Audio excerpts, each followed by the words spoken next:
Voilà, so we are going to be able to start. Thank you very much again, Max. So we are listening to you. Okay, right. I hope I have good sound. Oops. I would like to start off with the presentation that I'm giving you is made for the meeting in Viterbo in the DETOUR project. So the examples that I will be using are much from Italy. I hope you don't mind, and that you have the ease of mind to transfer that to your own environment. I'm basing my talk on my personal experience. My wife and I do a lot of traveling. She's working and she's a cyclist and I'm a hiker. And since she's working, she may decide what we do during vacations. So last time we went cycling along the Drava route in Slovenia and Croatia. And I want to take that as a starting point for my presentation because it illustrates what people get into. When you make a tour like that, you want to know what's coming up for the next day. So you look at the maps for the route, try to look at the roads and the surfaces that they present. And if you don't like it, change your route. So when we arrive at a place, we start preparing for next day. And if it looks too difficult, we'll have to look for an alternative route. This is not too difficult for cycling for us. In the Drava area, there was a lot of choice. There are actually 3 routes in the area, which was quite confusing. One was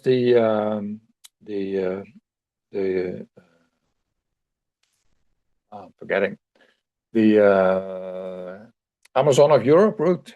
Then you had the Drava route, and there was also an E route there. So we had a lot of choice, and they do not share roads.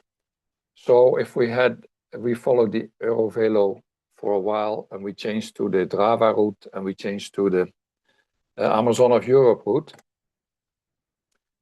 And the evening, of course, we had to prepare for the next day. So we looked at Google or Booking primarily for accommodation, and sometimes there wasn't any within a reasonable distance. So we had to figure out what to do next, which forced us to do 120 kilometers on one day, which was quite a bit for us.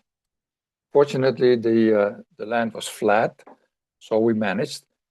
And of course, we have to keep track of our activities in a blog, and we use Polar Steps for that.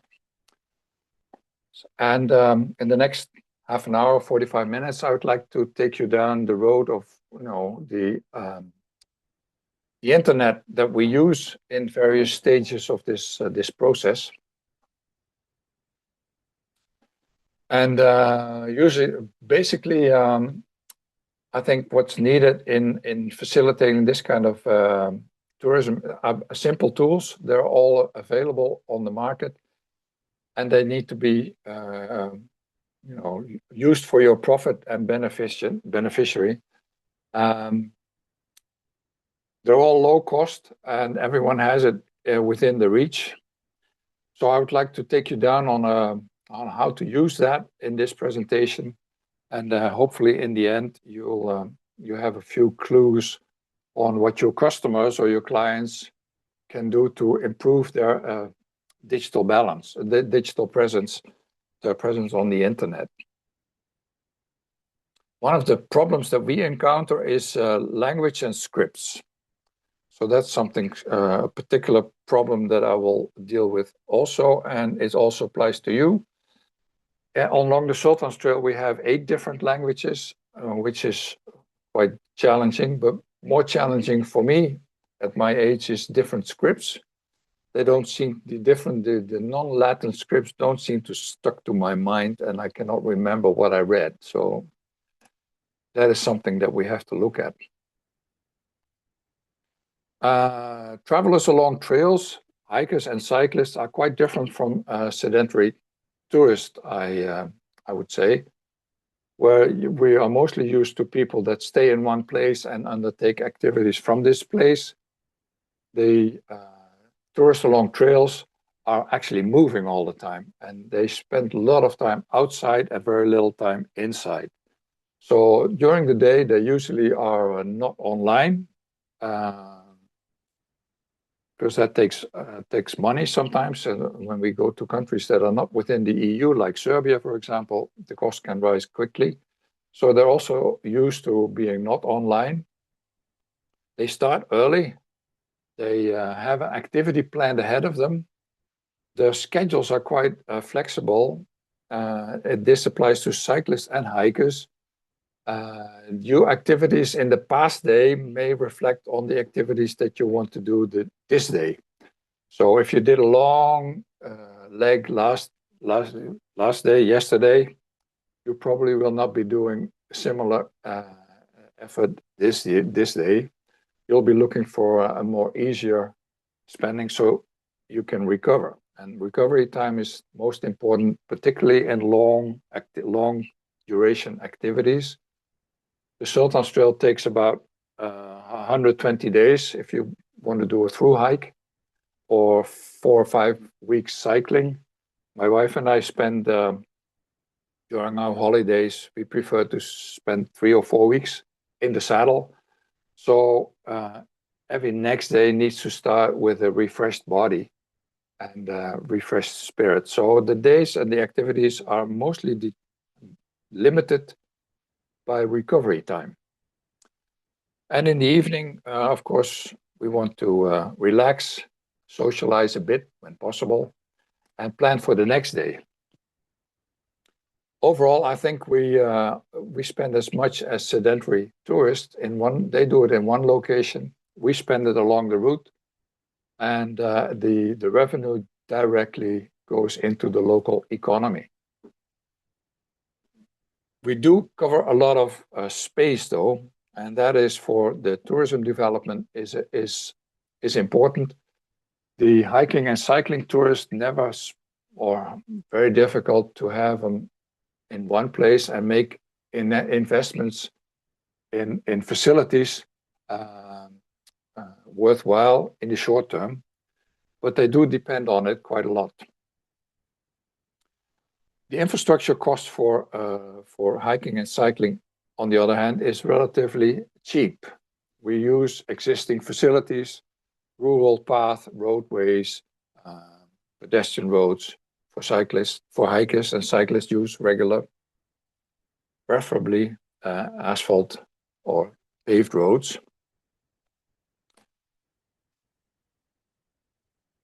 A research showed that 67% of travels in general start with Google. People start planning their trip using the internet. They exercise the trip using the internet. They communicate using the internet, which means that if you are not on the internet, you don't participate in this economy. This is quite a vital conclusion. So let me quickly go over what the internet does for travelers like me and my wife. First, the inspirational side. If you click on a Google these days, any location, you get a lot of incentive to explore the area that you are investigating. This is just what internet shows me when I typed in Viterbo, and they lure you with all kind of nice places nearby and invite you to go and visit. Automated intelligence is also jumping in, and I will give you a short example later. It's not very good yet, but I'm sure it will improve quickly. There are all kind of maps that help you select routes if you're interested in hiking or cycling. This is the cycling one, but there's a similar one for hiking, this one.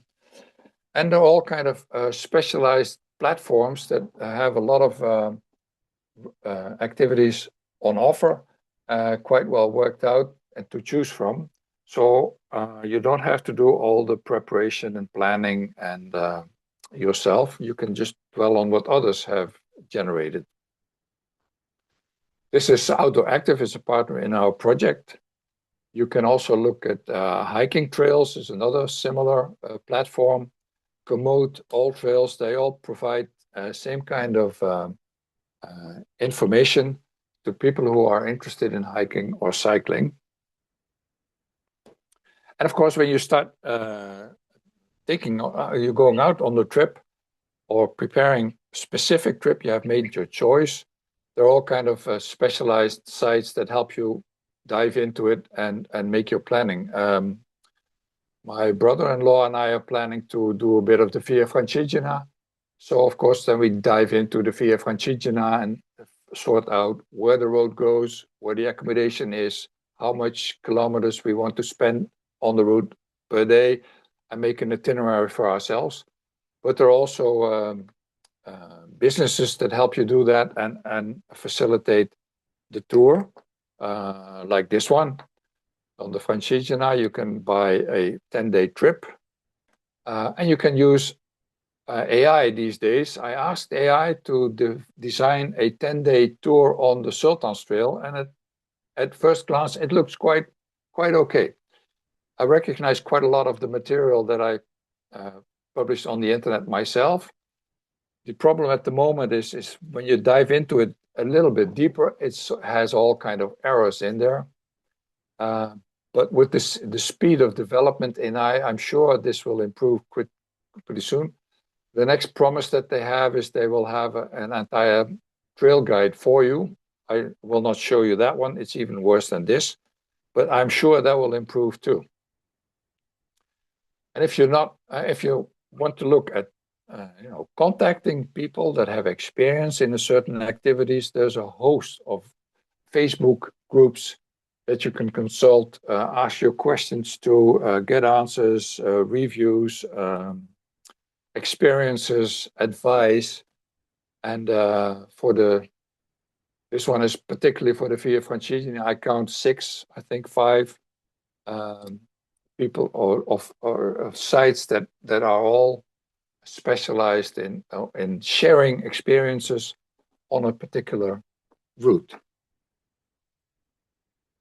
Okay, so for motivation, there's a lot of material, and when you start executing the route, of course, you have the traditional tour operators, booking sites, a very important transportation sites, which is a weak spot in the tourism provisions these days, and restaurants, very important. As I said, long distance travelers and hikers are they cover a lot of ground, and they are very interested in transportation options to solve a problem or get to and from destinations. And then, of course, in Europe, every nation has different systems and different solutions and different ways of accessing information, different trustworthiness of information. And we're all familiar with the sharing facilities on Instagram and Facebook, I hope. I guess so. So digital means help tourist or business in tourism with visibilities. They can promote themselves. They can get access to customers directly, bypassing booking systems, for example, at relatively low cost. Very important, they build trust. On the internet, not everything is reliable. So if you are present on the internet, you have a chance to build trust in your services. And I'll get to that later on a bit. It also is a means of publishing or sharing your local knowledge and history and identity through storytelling, and I'll touch on that a little bit too. It links into a desire of tourists to get authentic experiences. Experiences is very important, and authentic adds to it. And as I said, it can help bridge gaps. I talked about the infrastructure and transportation gaps on trails, the payment gap, and a very important language gap. Younger people are much more experienced in using Google Translate than I am, but even at 75, you can learn to master that and help you through technology across communicate. So there's a lot to be gained from being on the internet. Now, in the DETOUR project, we did a research, and this is the result from the research project. It looks very promising in one way, and that is that a lot of facilities are being used. It looks rather depressing in the other way, and that is in the depth of the number of people that are actually using this technology. So a lot of it is known. Advertising on the internet is known. The municipal websites are known. Sponsoring facilities are known. Social media are known. But if you look at the number using these, there is a lot of improvement to be made. So I think that's our business. That's what we need to do. And I'll quickly go over a few options that are easy to reach and simple to use in this respect. Be on the map, have a website, use messaging systems, use the social media, and where to promote your facility. And I'm mainly aiming at accommodations and restaurants. And I'll quickly go over the assets of booking platforms. So, question to you, and we prepared a poll, but maybe Isabella, we can open for a small discussion. And where would you look if you want to go to a nearby restaurant in your vicinity?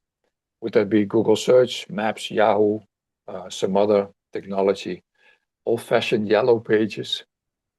Can we have a quick... You can answer in this chat or with your microphone.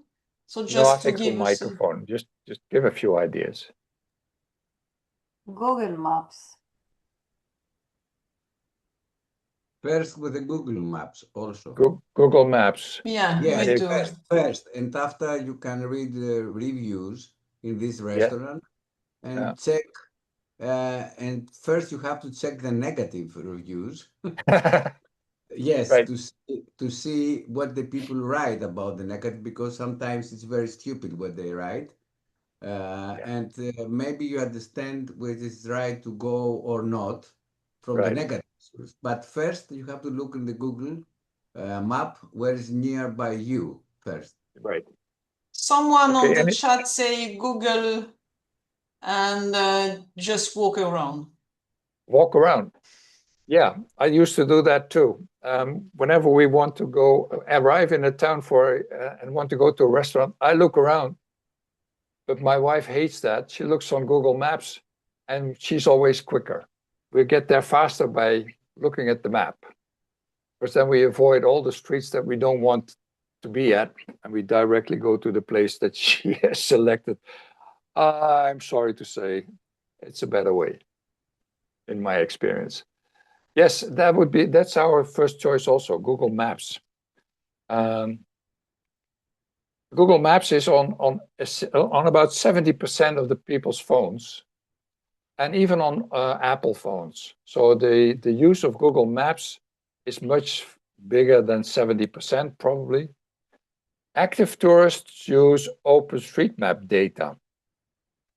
That's a difference. I would say the only contender for Google Maps in the active environment is OpenStreetMap.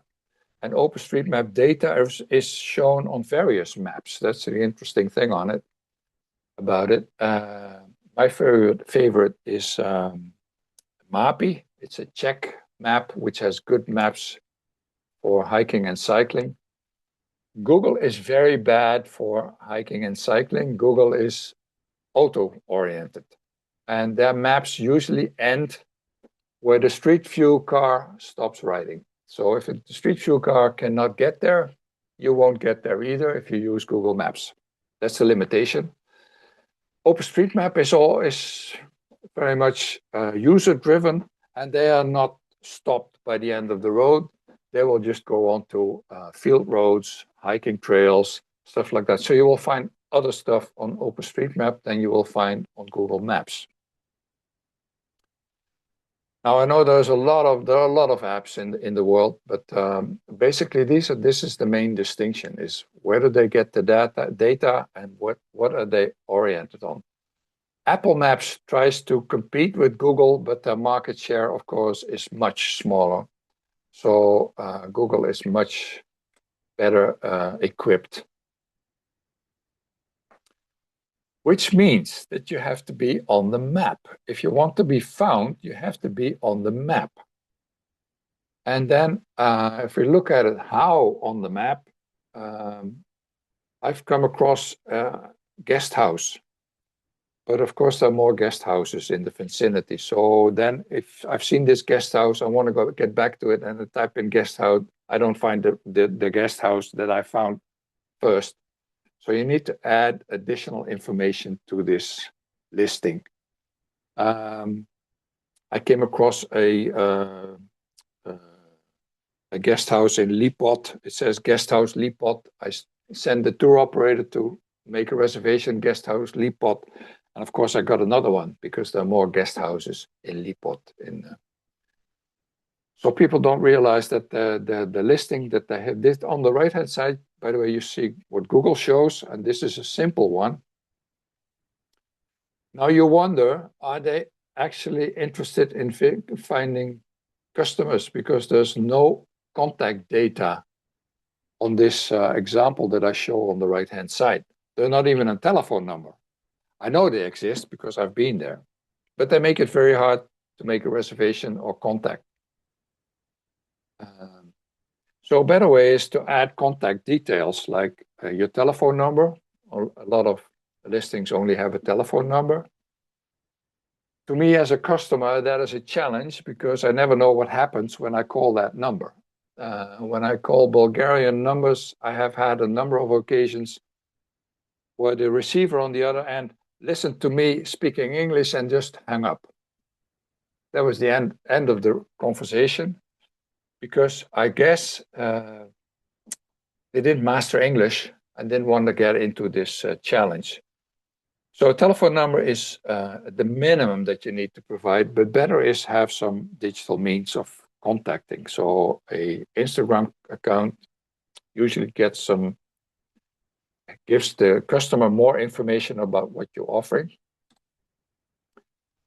If you have a proper listing, you have pictures involved, and this is a decent listing on Google. And what will happen if you do this properly? Google will add information to your listing. This site also has a website where I can find more information. You see here that Blue Pillow placed an ad. So the booking platforms place ads on your site. And what you don't want on your website is a lot of pictures you post with people in it. Because to me as a customer, then the question is this your family outing or are you selling me a service? And so the picture should represent what you have to offer to your customers. And then the guests, as just mentioned, will add their pictures and their families, showing that they had a good time in your facility, and they will provide references. Now, about references, I have a good example here and listed. Unfortunately, I cannot. I don't think I have it, no. So the question is, what do you do with a bad reference? You cannot answer the reference. You can respond neutral, thank you for your feedback, for example, and leave it at that. Or you can start arguing. Now I would like to know from you which one you would choose. Who has an opinion? Can we have some sound? Yeah. You can answer with your microphone or on the chat. I would say thank you for your feedback. Other opinion?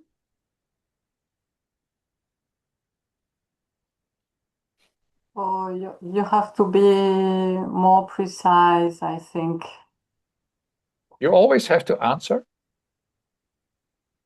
Yes, I mean, if you are a client focused, oriented, and central is the client, and because I have done a lot of customer service jobs and selling, I know that you have always to please them by understanding their needs and blah, blah, blah. So yeah, this showing some empathy there, it's the best solution, I guess. Okay, fair. For me, it depends of the negative comment. It Yes. depends. If it's something serious and you know the case, you have to answer and to explain. If it's this negative reviews, it's only for silly things, I think it's not necessary to answer. Yeah. Okay.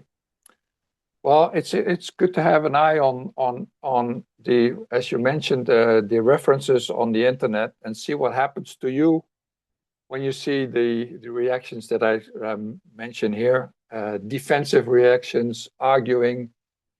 It only drives the negative feedback home. It makes it more important than you want to. And I think you also have to remember that with every new reference, the former reference go down in the list and eventually disappear. So keeping answering to negative reactions keeps them alive.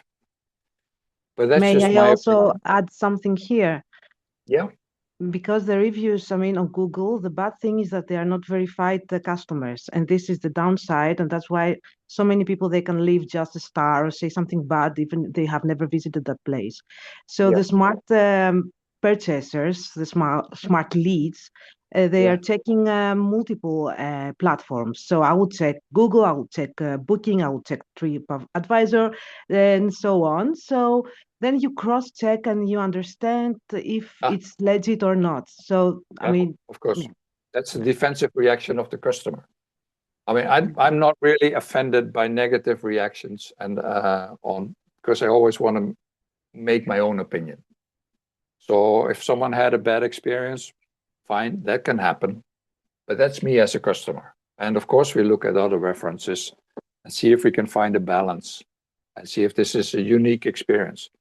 But once you start arguing, it feels like in this case, an accommodation holder finds some truth in the negative reaction and doesn't want to accept that. And that makes it a kind of suspicious. But I don't have the definite answer. It's something to have an opinion about, I think. Okay. Because you expose yourself. Once you're on the internet, you expose yourself to these kind of people that react, even if they, as you said, may not even have been at your place. You cannot check and you cannot defend yourself, or you cannot prevent that from happening. Okay, so being on Google is one. It's very important to be on it, and I think it's very important to be on it properly. Another option is to have your own website. And I find very many accommodation holders, for example, that do not have a website. And it seems to me that they may be shy for having one. You need to have a name for your website, but a functional website does not have to be very complex. This is an example from a place in Bulgaria, and it contains everything you want to know. It shows you it's an accommodation. It shows you they have a bed. Good. Not everyone does. And then you think, actually, is this a real offer? And they have contact information. What else do you want? and more pictures on the facilities, of course. I cannot go take you through, but and this is a very simple website. Actually, it's a template provided by Weebly. So you have service providers in the market that provide ready-to-go templates for you to fill in and have an internet presence presenting your offerings. It's quite simple. It doesn't have to be expensive. And you can leave your information. Which the basic information needed is pictures of what you have to offer, the costs of making use of it, and how to contact you in case you want to be, as a customer, want to use that facility. So how do you do that? A good website, the simple website, the one I just showed you, is translated by Google automatically if I want to. And, anyone can turn on the automatic translate options, and a good website provides for that. Now, this is an example where you can see that the website was built by a young and eager professional. He did his best to do something special. He installed a camera and showed you a camera option, which is not working at the moment, and some artwork that cannot be translated. So fortunately, he left enough information translatable, so you get the basic information if you want to. But that's the risk of having these kind of websites built by young, eager IT professionals. They tend to show off their skills, and most of the products that they make do not last long or are not functional. You can also ask a local agent to do that, a company, a small company, but also there you have to look for simple solutions, I would say. I did some checking on website template providers. Here in the left-hand corner, you see Weebly, which I just showed a result of, but there's more. If you have accommodation holders that are contemplating on building a website, I would suggest that you check out one of these and see if you can find something cheap, easy, and effective. I have a link to a website that makes comparisons and the strong points and the weaker points. In the left-hand corner this is for actually, this offering is made for do-it-yourself, and of course it's not something that everybody can do, but with some basic skills, you can produce your own website. Okay, so it doesn't have to be expensive. The annual cost, I would estimate anywhere between 200 and 600 euros. And of course, that needs to be recovered from extra visitors. But you have a better offering, better presentation than otherwise would be possible. Now, when you get called by someone like me speaking English, and it's not your language, you have a translation problem. And a good response would be telling the customer what messaging system he could use. It's either Viber or Signal or WhatsApp, because that allows you to make translations of the communication that you have with the customer. And it also keeps track of your communication. So when he arrives at the door, you know what you have promised and what conditions that you have communicated to him or her. And you can also share your exact location if that's not clear. You can ask how he got to you. You can ask multiple questions. And you can ask also when he has left to leave a reference on Google Maps or TripAdvisor. You can direct where you want to have the reference placed. And the good thing is you can translate all the messages back and forth using Google Translate. So this is a very powerful tool in customer communication for tourism businesses. I will skip this one because I think your preferred messaging system is WhatsApp. On the Balkan, I come across Viber quite a lot. In Holland, we're trying to get away from WhatsApp, and then Signal is coming up, but there's multiple ones. As a customer, I'm used to having all of them in case the service provider has a preference. So what else can you do to build an internet presence for your business? Is be listed on, I would take the middle one first, on the municipality website. Municipalities usually have a tourism page, and quite often you can have your accommodation listed there, which means to me as a customer, if you have a very weak social or digital presence yourself, at least I know the municipality knows you and you're probably a viable business worth contacting. You can extend that to the regional tourism board, of course, or the national tourism boards, which is a bit further away, or get on platforms like the Via Francigena or the Sultans Trail, or in this case, in your case, the ones that you are running yourself. And for trails, Outdoor Active and Komoot is a very important general platform where all the trails are represented and where also waypoints are represented, which are restaurants and accommodation. So you can get your listing there. And then they start promoting your place. A bit more sophisticated is a booking platform. They do all kind of stuff for you, which is generally very expensive if you want to do it yourself. At least they promote your business to the entire world. For booking, for example, does. Anyone from anywhere can get to your business and make a reservation. That's what they do. There's no other way you can reach out this many customers on your own. And many other booking platforms refer to the general booking platforms, and booking.com is one of the biggest.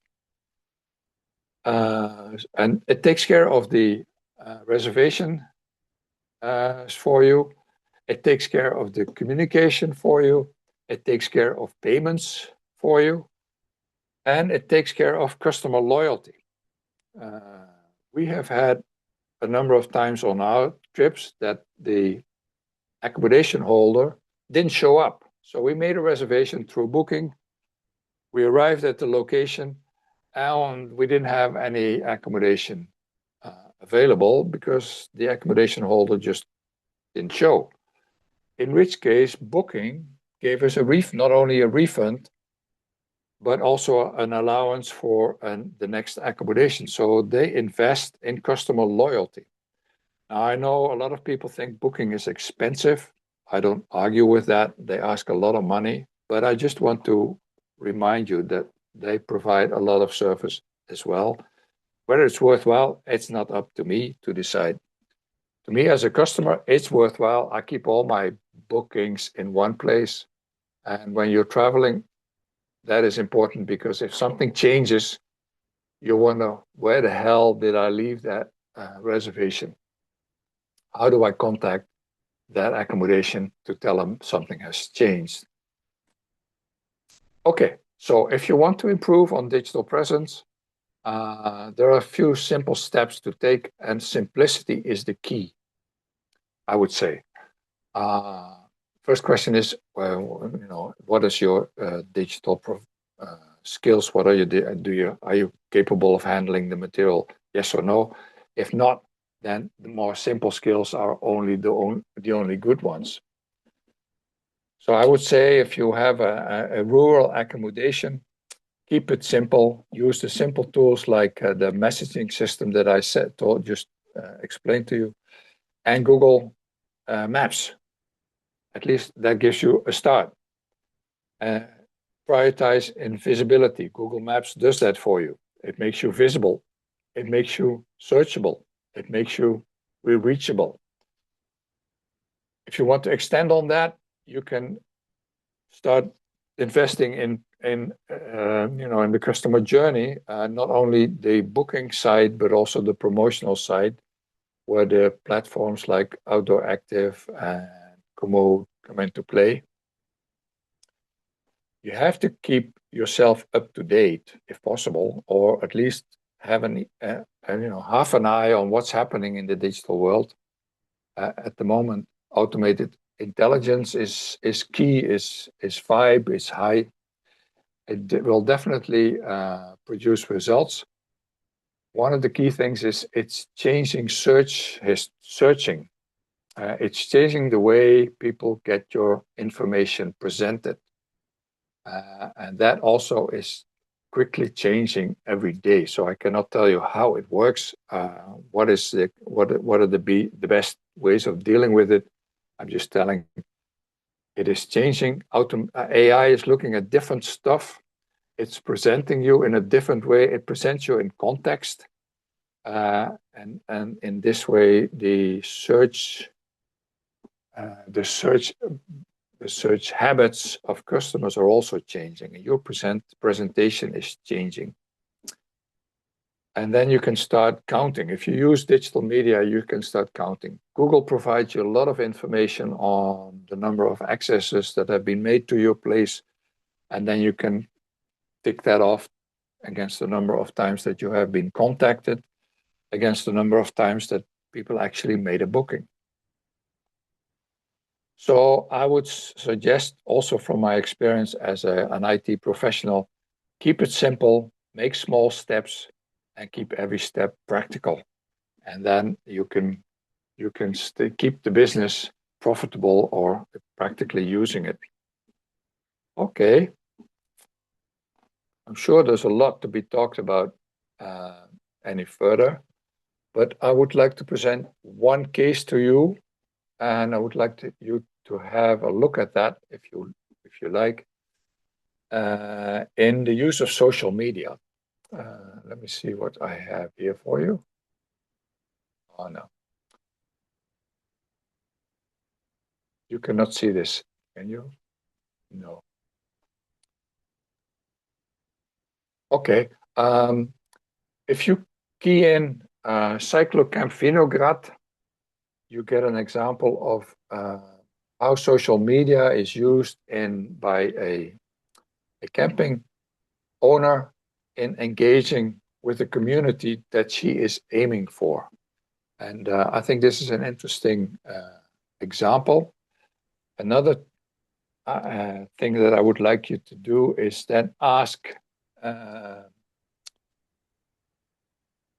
the AI system what it thinks of this presentation. So either a ChatGPT or DeepSeek, ask them what the presentation of Cyclocamp Vinograd, how does that, what it thinks of it. And this is a question that you can ask yourself about your own website as well. I did for the Sultans Trail, and the results were shocking. So I have a lot of work to be done. I think the AA systems look at it at a complex way, and they give you quite a profound response to these kind of questions. Okay, I would like to leave it at this and maybe get on to the questions. Okay, thank you very much, Max. I think it was really interesting to see this simple and free or cheap solution that any SMEs can use. Do you have some questions, some remarks? You can open your microphone and start. One goal I would say for DETOUR would be that everyone that we, accommodation holder, for example, that we have to deal with, finally gets on Google Maps in a proper way. That's the first platform you have to be on. Yeah, the basic.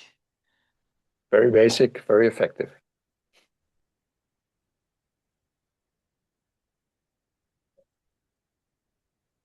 Was it useful? The only thing I think I know these small businesses on the mountain. For them, it is very difficult to understand all these things. That is the real problem, Oh, yeah, maybe. yeah. It's too much, all the things together for me, for my what I know and what is Yeah, my experience about that. And maybe you have to start very slowly with all of this. First is the Google Maps for me, the most important thing to see where is it. that's what I would suggest. Yes, yes, this is the Google first. Maps, Yes, and then and all forget together have to everything go else. slowly. Yes, they go slowly, slowly, all Yes, this. It's too much for them. And if you think about it also, you have to spend a lot of time, of your free time, to follow all these things, all the social media, all the answers. It's another work, okay? It is, maybe I you know. need someone to make it for you. That is not so easy. Yeah, well, that's how you can make it very complex, and you can make it very time consuming. Yeah. But in a simple, if you look at it in a simple way, then you would say, if you want to be contacted, you need to be on the internet and you need to be on Google Maps. Period. Nothing else is necessary. Everything else is additional, Yes, I would say. and you, for me, you have to know most important thing to answer, and you read all your emails. Okay, that's another problem we have. The Yes, people, they take the email and then not answer or not answer in 24 hours. That's, I think yeah, it's the basic things you have to learn to the people to do this one, the small things, to answer the emails for me. yes. On Google Maps, you cannot enter an email address. You only make yourself contactable through email if you have your own website that shows your email address. That's I I haven't think if, found I haven't from my found a point, place on Google Maps where you can list your email address. But you can list your telephone number. And if it's a mobile number, I would respond to anyone calling, please contact me on WhatsApp or Viber or whatever. Send a message back.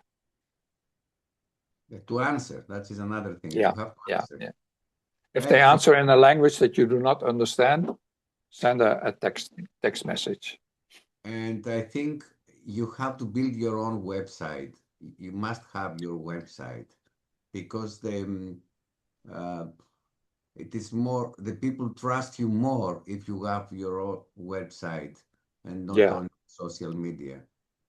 yeah. I would not say must, but it Yes, is an asset. And yes, and okay. the asset that you mentioned is you're a more trustworthy partner to contact. And it helps if you have if you look on Google Maps. I cannot show you at the moment, but I've been doing this quite a bit for the Sultans Trail. There are a lot of so-called accommodations on Google Maps, which are not accommodation at all. So as a customer, you look for additional information that tells you this is really true. This listing on Google Maps is really true. And one thing is, on Google Maps, you can also build your trust is giving your contact details, at least a telephone number, and show the pictures of your services. So if you leave it at Google Maps, you will be contacted by telephone. If you can make your own website, and I think that shouldn't be too hard, but you do need basic IT skills. And you can make another website, but also don't make it complicated. Keep it basic. And Max, you told me that you prepared a document for the step-by-step process. Yes. Yeah, you may share that with everyone. I made a document how to enter yourself in Google Maps. It's quite basic, but I understand, you only do that once, so no one is experienced in it. A step-by-step approach on being present on Google Maps, and I also did a similar one for OpenStreetMap. So these So two this is documents you can use for your own benefit. So these are documents that will be provided to you that can be useful for the SMEs you will meet. Yes. Yes, François, you have a question? Yes, not a question. I liked very much the presentation, and I'm really fond of simplicity, as Max is. And I was wondering whether you have experienced any software or any way of rising and raising the capacity of the SMEs in order to be able to update their websites. Because I think this is the biggest challenge, as everything is online and as everything is constantly updated. To have a website that is that lists data from the time of last year is not of use. So I was wondering whether you have seen any applications or whether you have done any training to SMEs that focus on giving them simple ideas, feasible for them, and impactful. Thank you. I had poor sound, so I don't really capture the question. The difficulty to be, if I understood well, because we cannot hear you very well, François. What I understand is that, as you said, things are evaluated very quickly. Yeah. So is there some application, some place where people could get informed about new tools or new evolution? This is what you meant? And mainly about how to keep the websites updated and how to make the SMEs able to do the updates, because they need to do it all the time, not just once. And updating content in the internet, I think, is the most important aspect.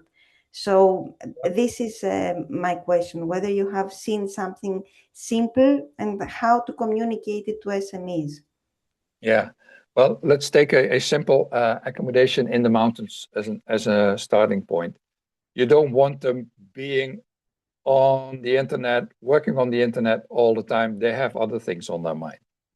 And I know AI wants actual material, but I learned that AI at the moment uses as its main source of information Reddit. And Reddit is a blogging system in which all kinds of questions are asked and answered. So, you know, it's very subjective information. You may expect AI to be consulting that kind of information. So any response on Facebook or Instagram or that is directly fed into AI. So that's where the change rate comes into play. What AI also likes is authentic material, which is, text written by yourself. It doesn't have to be perfect. Even less perfect material looks more authentic, and then it's favored by AI. So those are the only two things that I can say about AI at the moment. If you want to know what AI thinks of yourself, ask. You can ask AI to evaluate your website, your accommodation, the internet presence of your business, and then feed it where it needs to look. Give it your website name, your Facebook name, your Instagram account, and it will answer you, and it will give you a lot of valuable insights in how it's perceived by AI at the moment. So those are the only things that I can come up with right now. We have to keep, I will certainly have to keep an eye on how things evolve, because you never know what they're trying to feed into AI next. But for the moment, it's good to keep an eye on the blogs and what people write about you, because that goes directly into AI. And keep your own information on your website, which needs to be simple, up to date, and at least once a year up-to-date the prices. And then you already have a new date on your website. I think Google allows for a lot of feedback on your facilities. You don't have to build that into your own website. I would, if you want to keep it simple, I wouldn't do that.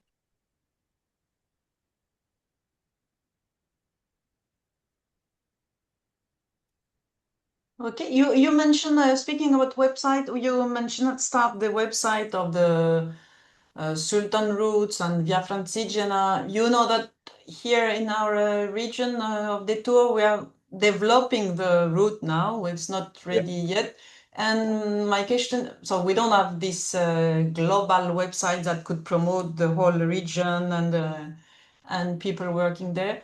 But who is managing this website? For example, for Sultan route drives, Sultan drives.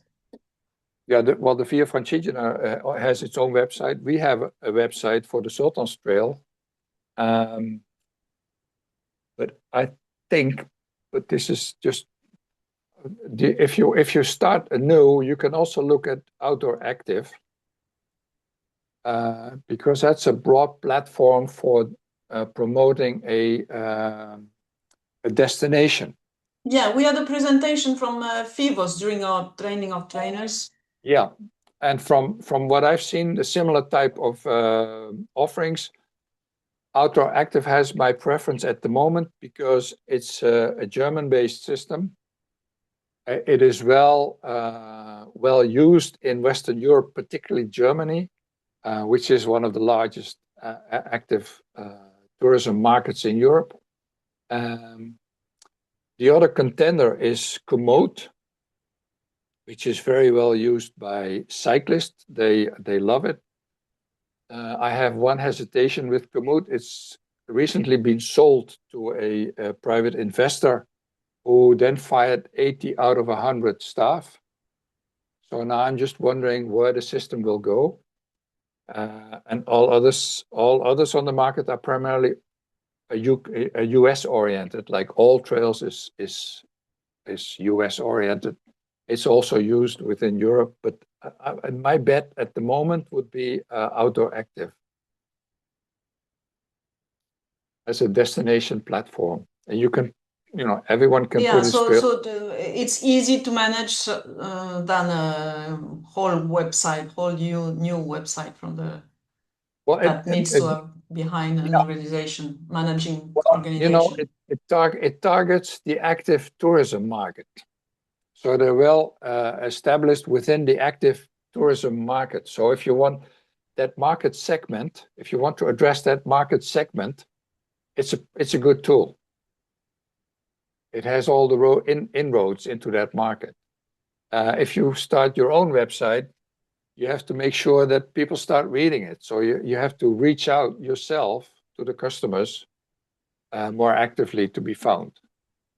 And from Sultans Trail, of course, you have to have a website. I would say at the moment, for the marketing purposes, get into these general platforms and keep your own website basic.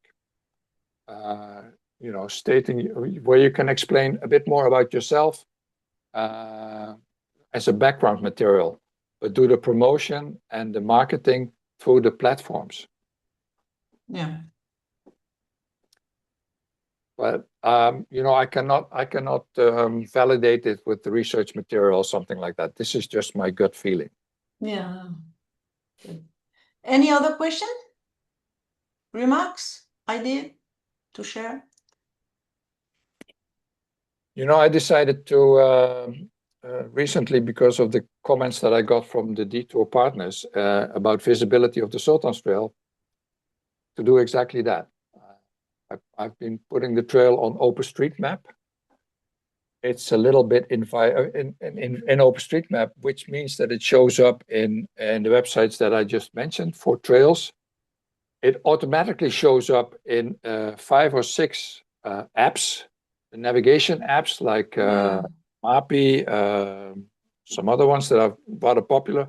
So this is, for free. It just happens because they use OpenStreetMap data and they take your information from it. Yeah.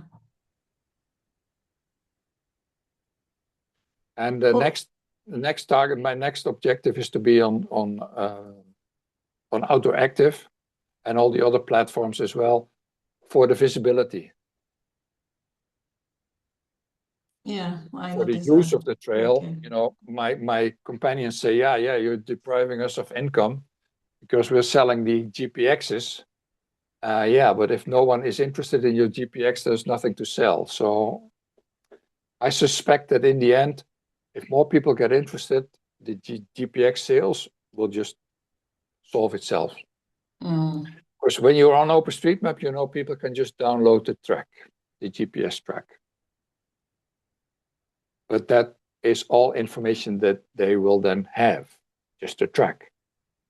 Nothing additional, nothing about sites along the trail, nothing about the nature, nothing about the landscape, nothing about accommodations or facilities. They all have to gather that from other sources. Okay, I don't see any more questions. So we thank you very much, Max, for this information. And as we said, we have also the report that you produced for DETOUR that I will I will send to our trainers, which was quite complete.